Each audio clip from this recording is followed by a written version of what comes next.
Dan semua nampak bang, kepala otak dia.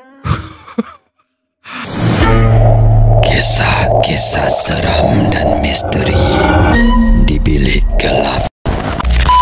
Sebelum korang terlupa, apa kata korang bantu like video ni dan juga subscribe tanda sokongan. Alright. So macam ni bang.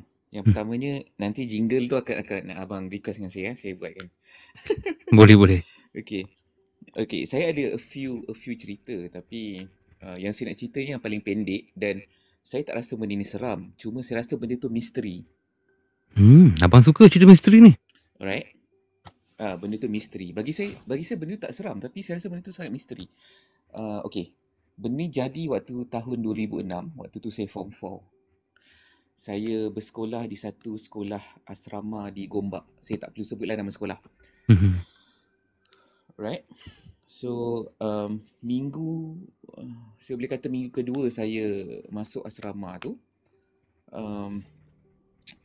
saya duduk asrama lah. So minggu pertama masuk, minggu kedua ni memang kita ada orientasi lah kat sekolah kan. So then hari pertama kita masuk tu, hari ketiga kita masuk tu, senior dia cakap dengan kita, biasa lah bang, budak-budak asrama senior akan cakap cerita seram itulah, seram inilah semua. Tapi saya percaya dengan senior saya yang kembar. Nama dia, saya tak perlu sebut nama, saya letak nama pangkat dia H. Dia ni kembar, H. Okay. So saya memang percaya tau apa yang dia cakap ni. Sebab kenapa saya percaya? Sebab dalam banyak senior yang yang berjumpa dengan saya, yang bertegur sapa dengan saya, diorang ni antara yang paling jujur cakap. Sebab apa? Sebab diorang punya cerita tu, diorang punya perkataan yang diorang keluarkan, jalan cerita diorang keluarkan, ayat-ayat diorang keluarkan tu, bagi saya macam ikhlas. Betul-betul dia cakap benda yang, kalau kau jangan percaya aku, kau dengar je apa yang aku nak cakap ni. Kalau kau nak percaya, kau percaya. Kalau kau tak percaya, itu urusan kau lah. Tapi aku dah sampaikan apa yang aku perlu tanggungjawab, apa tanggungjawab yang aku perlu sampaikan. Dia cakap macam tu tau. Setiap apa yang dia cerita tentang perkara-perkara yang akan membuatkan kau susah dekat situ. Macam tu. Sorry. And then, satu malam tu bang, minggu kedua, kita orang bila masuk sekolah asrama ni, junior selalunya, senior akan cakap, waktu orientasi tu nak masuk bilik, dia akan ada macam kekunci, password lah nak masuk bilik. Ketukan yang macam, contoh macam tu lah. So saya duduk dekat blok C. Saya boleh sebut nama dom saya C3. Right? So blok C, C3, blok saya ni hujung sekali dekat dengan hutan. Berhadapan sebelah kiri blok saya, which is ada tangki air. So cerita pasal tangki air tu lain. Yang saya nak bagi tahu ialah tangki air tu betul-betul di tepi hutan bang. Tangki air sekolah saya ni. Okay. And then pintu dom saya ni memang menghadap ke tangki air. Pintu dom saya. So maknanya blok saya ni memang menghadap ke tangki air, tapi tangki air tu sebelah kiri, ke kiri sikit daripada blok saya. Macam tu lah. Satu malam ni bang, selalunya bang, seminggu saya kat situ, saya baca pukul 10, pukul 11 masih lagi bingit, masih lagi bising-bising. Walaupun pukul 10 malam tu kebiasaannya untuk pelajar-pelajar baru dengan senior lain lah. Senior dah ada waktu prep pukul 8 sampai pukul 10, dan pukul 10 sampai pukul berapa lah dia nak prep. Selalunya sampai pukul 2-3 pagi lah yang saya boleh baca dia punya bacaan jam tu. So pukul 11 pada hari tu bang, saya ingat lagi bang, pada hari Rabu, pukul 11 dah mati bang. Macam asrama tu, macam kawasan asrama tu ada A, B, C, D, E, F, G. Macam tak ada apa. Macam kosong asrama tu. Sunyi terus bang. Padahal dalam tu ada beberapa tingkatan tau dekat dalam tu. Okay. Lepas tu saya macam, okay, hari ni macam sunyi sikit. Kenapa kan? So dalam dom saya tu, disebabkan kita orang junior, ada seorang senior yang akan tidur dengan kita orang. Masuk bab ni saya dah seram sikit. Walaupun saya rasa kisah ni kisah misteri, tapi dia seram sikit yang part ni. Okay. Kenapa tau? Okay. kita dapat dengar tau. Dom sebelah kiri dan sebelah kanan. Sebab dom saya ni tengah-tengah. Dom sebelah kiri dan sebelah kanan, which is C2 dengan C4. Saya C3, C2 dan C4. Ada orang tengah bagi password. Tepuk lah. Dia ketuk pintu. Then orang tu masuk. Bang, waktu 2006 bang. Asrama memang guna pintu pintu kayu. Dan juga apa nama dia, loka kayu. Okay. Loka kayu bang. Loka dulu. Betul. And then kita orang dengar, abang bayangkan betapa, sebab dalam dom saya tu ada 1, 2, 3, 4, 8, 12, ada 16 katil double decker. Okey. Saya duduk di bahagian tengah dan bahagian bawah di bahagian tengah. So saya diimpit 2 katil lah. Sebelah katil saya nama kawan saya Zack. Sebelah kanan saya. Sebelah kiri saya nama kawan saya A. So Zack dengan A ni dah tidur. Atas pun dah tidur. Saya memang tahu diorang dah tidur.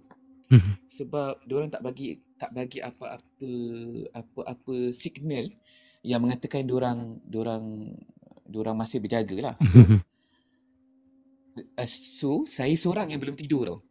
Depan saya pun saya tengok senior saya dah tidur. Okey, senior dah tidur. Tiba pada pukul 2 pagi bang. Saya bangun. Abang boleh bayangkan tak? Kita baring. Okay. Lepas tu kita rasa sejuk, kita bangun nak ambil selimut depan kaki kita, dekat kaki kita. Okay, abang biasa buat macam tu? Alright, biasa kan? Okay. Bangun nak ambil selimut. Abang tahu depan katil saya sebelah kanan ada apa? Betul. Saya nampak, wallahi memang saya nampak dengan mata saya.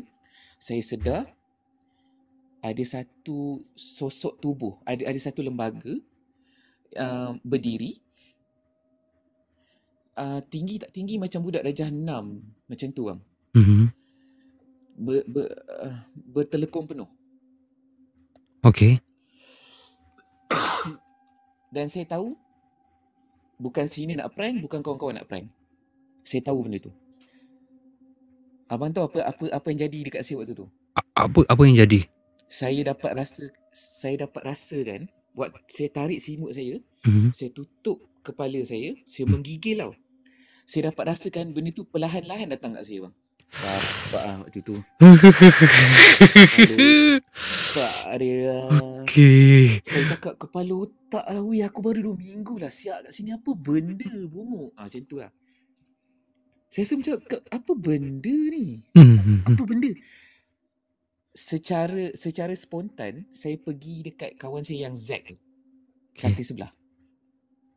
Abang tahu Zack tu cakap apa? Okay, kan dah tidur dah. Diorang panggil saya, kan saya kata diorang dah tidur kan? Bang, sebenarnya, okay, saya perlu bagi tahu benda ni awal lah sebenarnya. Sebenarnya semua dalam dom tu tak tidur. Termasuklah senior tu. Dan semua nampak bang. Kepala otak dia. Patutlah kau orang nampak sunyi sepi, betul lah. Patutlah kau rasa senyum sunyi sepi. Bang, kepala benak bang, saya yang pergi respon bang. Astaghfirullahaladzim. Saya yang pergi respon. Abang tahu tak, saya rasa macam, kenapa aku respon? Bodohnya. Kawan saya yang Z kata apa? Dia panggil saya Black tau. Nampak macam gangster nama saya kan. Tapi takut dekat asrama. Okay. Dia cakap dengan saya, Black, kau jangan buat apa-apa. Kau diam je. Kau baca je apa-apa. Bang, baca apa bang? Saya waktu tu dah start menulis lagu. Dah tak ingat surah apa dah bang. Ingat lagu saya. Saya dah. Abang tahu tak? Memang kita orang dapat rasakan, saya dengan Z kawan saya ni dapat rasakan dia pergi dekat Z. Lepas tu dia pergi dekat saya. Bang, dapat bang rasa benda tu bang. Dapat rasa, abang tu tak aura. Dapat rasa satu kehadiran dia. Kehadiran tu. Okay. Saya cakap dengan Zack, kau tak tidur lagi? Aku tak tidur lagi. Kenapa kau respon? Dia cakap macam tu. Saya cakap dengan dia, Zack, aku tak tahu. Aku nak ambil selimut. Kau diam je lah. Janganlah cakap apa-apa dah. Dia cakap macam tu lah. Dia dah macam nak menang. Member dah macam... Nak menangis. member dah, suara dah bertukar. Sekejap. Tengah garu kan? Betul. Okay. Maksudnya, awak dan juga kawan tu berborak. Maksudnya, dua-dua memang tak buka mata lah. Just mulut lah bercakap. Betul? Bang, saya buka mata. Dia tak bagi saya buka mata. Kita orang berpandang, bang. Berpandangan. Okay. Macam couple lah, berpandangan. Okay. Tapi dia cakap dengan saya, kau jangan buka mata, Black. Kau jangan buka mata. Kau baca je apa-apa. Saya kata, Zack, kalau lah aku tahu, Zack. Macam saya pula tenang dengan dia. Patut dia tenang dengan saya. Sebab saya nak respon. Okay. Tak faham aku Zack ni. Okay, lepas tu? Lepas tu, abang tahu, bila dah lebih kurang macam 1 jam lebih, saya rasa, saya anggarkan 1 jam lebih. Abang tahu tak, pintu belakang kita orang, pintu dom belakang, tempat yang macam kita boleh lepak dekat belakang, boleh tengok kawasan hutan kat belakang tu, pintu tu terbuka macam ni, gedepung, pum, tutup balik.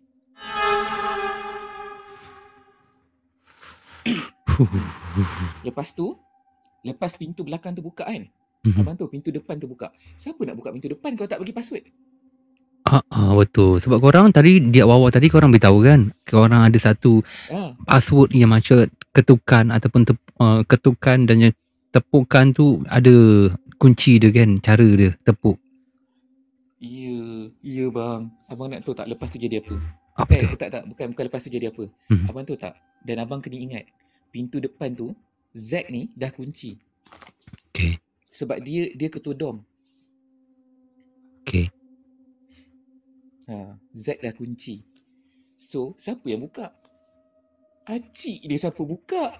Memang dia terbuka sendirilah. Saya pergi tanya kat diri saya waktu tu, siapa yang buka setan? Macam tu lah saya punya respon waktu tu.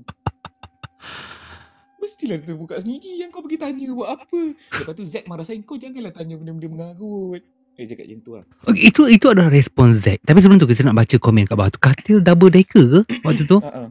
Okay, double decker. Katil double decker, betul. Katil double decker, korang bayangkan, dalam tu katil double decker ada 16. Senior saya duduk hujung sebelah pintu yang menghadap hutan, bahagian atas. Kita orang punya loker semua kayu. Kayu yang punya gedegang tu. Padu kayu tu? Oi, padu bang. Padu. Waktu sparring, astagfirullahalazim. Terbuka cerita sparring pula. Tak buka. Okay.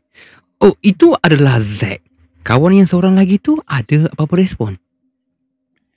Bang, diorang semua respon dekat saya selepas 3 hari. Apa yang dia cakap? Selepas 3 hari. Diorang cakap macam ni. Okay. Waktu kita orang, kita ada makan tengah hari tau. So makan tengah hari, kita orang balik sekejap dom, dan tukar baju, kita akan pergi prep, dan kita akan buat riadah lah. Waktu naik untuk waktu naik untuk tukar baju prep tu, ni lepas 3 hari bang maknanya hari Rabu, Khamis, Jumaat, hari Jumaat lah. Kita nak balik, nak tukar baju prep. So nak pergi sembahyang Zuhur, sembahyang Jumaat tu memang tukar baju lah. Diorang tanya dengan saya, weh Black, yang si A ni tanya, Black, kau hari malam tu, kau kenapa lah? Weh, kau tahu tak, saya pun cerita macam cerita, saya cakap macam ni, weh tapi kau jangan percaya aku tau. Saya repeat balik apa yang senior saya cakap, jangan percaya sangat. So kalau korang sendiri yang hadapi benda tu, korang percayalah dengan apa yang aku cakap. Betul. Sebab takut aku pun menipu, cakap macam tu. Tahu tak diorang respon apa? Diorang kata, Black, sebenarnya bukan kau je, aku pun nampak tu tapi aku tak respon. Korang memang tak guna, memang bagi aku yang kena. Cakap, patut kau respon yang sama-sama. Kau nampak aku melompat pergi kat Zack apa?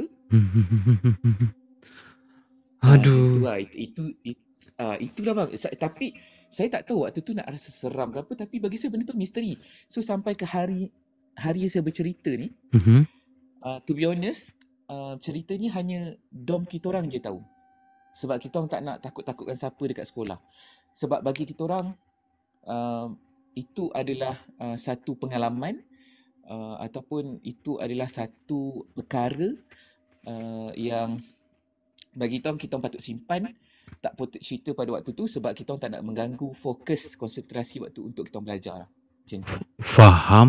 Okay, abang nak tanya. Waktu dalam kesejukan tu, and then cuba bangun untuk menarik selimut untuk tutup badan tu, dan ternampak ada makhluk atau macam orang dia pakai telekung full tadi. Penuh. Full bang, full. Adakah di waktu itu dia pun tengah melihat? Saya nak sebut benda ni saya macam takut pula, tapi kena sebut lah benda ni kan. Okay, apa tu? Tak ada apa bang dekat dia punya area muka.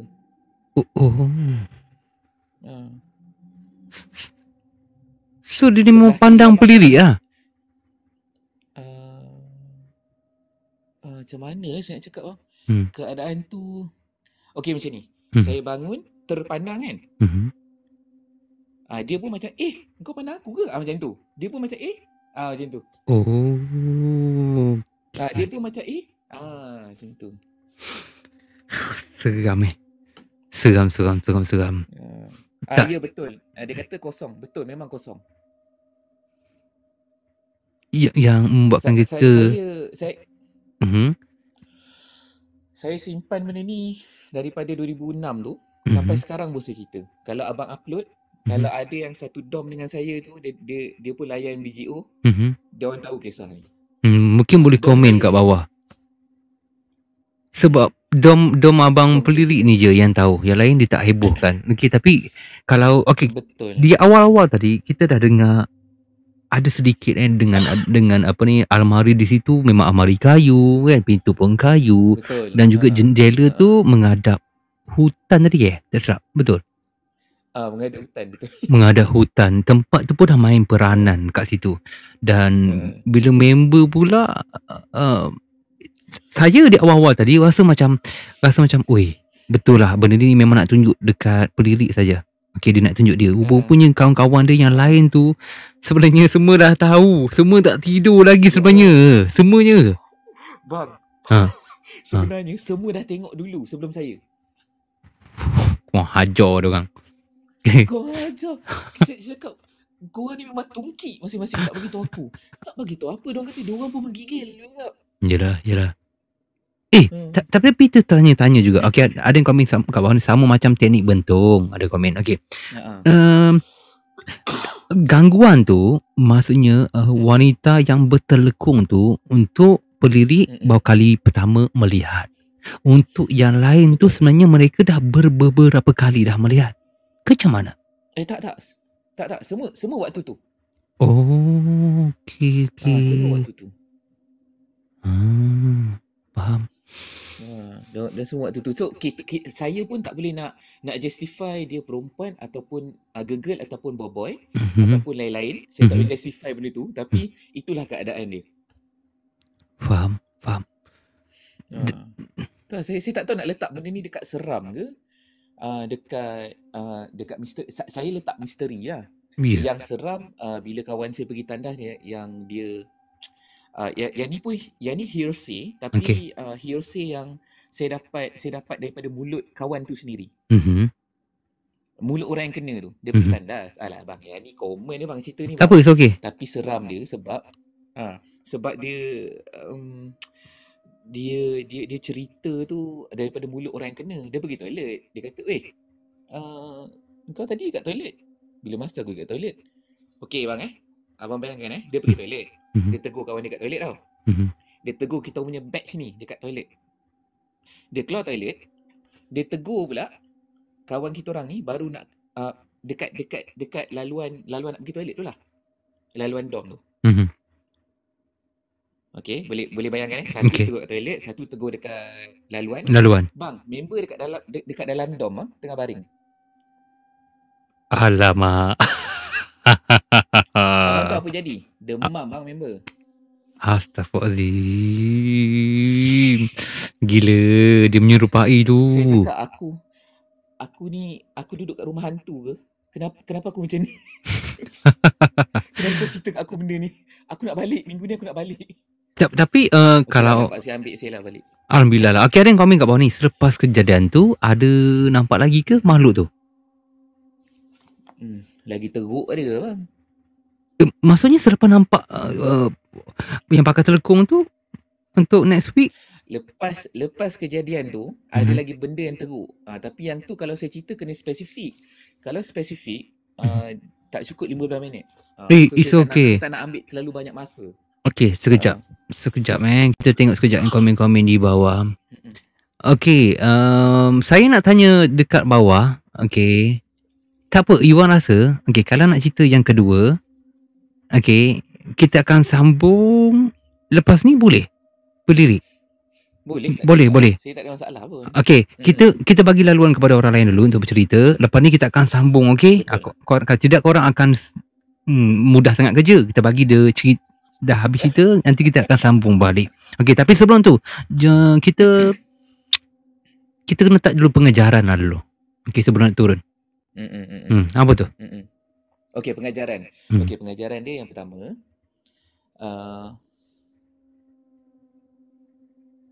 pengajaran daripada segi sasiah diri ataupun dari segi masa kita nak handle benda tu. Semua lagi lah kalau boleh nak cerita. Apa tu? Okey, yang pertama kalau sasiah diri, solat tu kau jangan lambat-lambatkan lah. Okey. Bila kau lambatkan solat, maknanya kau akan lambat tidur. Solat yang wajib. Faham. Bila kau lambat tidur, benda-benda tu lah kau akan macam nak mengelamun lah, apa whatever semua kan. Kalau daripada segi pengurusan diri tu ataupun dari segi pengajaran daripada the whole story, yang paling penting ialah jangan terlalu berani dan jangan terlalu takut. Jangan anggap semua benda hantu. Itu je. Jangan anggap semua benda hantu. Kita macam mana kita takut, kita letak logik dekat depan tu. Betul. Letakkan logik dulu. Letak logik dulu kat depan. Betul. Sebab kalau tak letak logik kat depan, kita kena anxiety, degupan jantung tak sekata, so whatever kita boleh pitam. So, letak logik kat depan dulu. Oh, tak ada apa ni. Yang ni tak apa. Kita lompat dulu katil sebelah. Macam tu. Kita fikir positif dululah di awal-awal tu. Betul tak? Fikir positif. Betul. Ini dia daripada Pelirik Bebas. Okay, yang nak cerita kita akan naikkan sebentar saja. Untuk pengetahuan korang semua, Pelirik Bebas siang tadi, okay, dia cakap kat saya, abang boleh tak saya nak offer abang untuk jingle untuk lagu Bilik Gelap. Abang cakap boleh je. Nanti kita sebab Pelirik Bebas ni dia buat lirik, dia buat juga lagu, dan dia sendiri offer dengan abang, cakap abang dia nak buatkan lagu untuk Bilik Gelap punya. Kalau korang dengar lepas ni lagu Bilik Gelap, ada lagu tema melibatkan hantu, melibatkan perangai kawan macam hantu, semuanya datang daripada dia, insya-Allah. Okey. Nanti kita akan cuba borak nanti, okey? Apapun nanti kita sambung balik bro. Boleh? Boleh. Sorry. Yang penting satu benda, saya nak buatkan lagu untuk Bilik Gelap free of charge. Tak ada bayaran apa-apa. Alhamdulillah, ya Allah. Kenapalah rezeki ni datang hari ini? Kalau abang tak buat live siang tadi, abang tak kenal Pelirik ni. Kalau lah dia tak datang tadi, abang pun tak tahu. Tak ada rezeki. Rasa berusaha hati. Terima kasih. Abang rasa macam nak ajak engkau angkat loker kayu tu. Okay. Bye-bye. Assalamualaikum bro. Bye-bye. Salam. Kisah-kisah seram dan misteri di Bilik Gelap.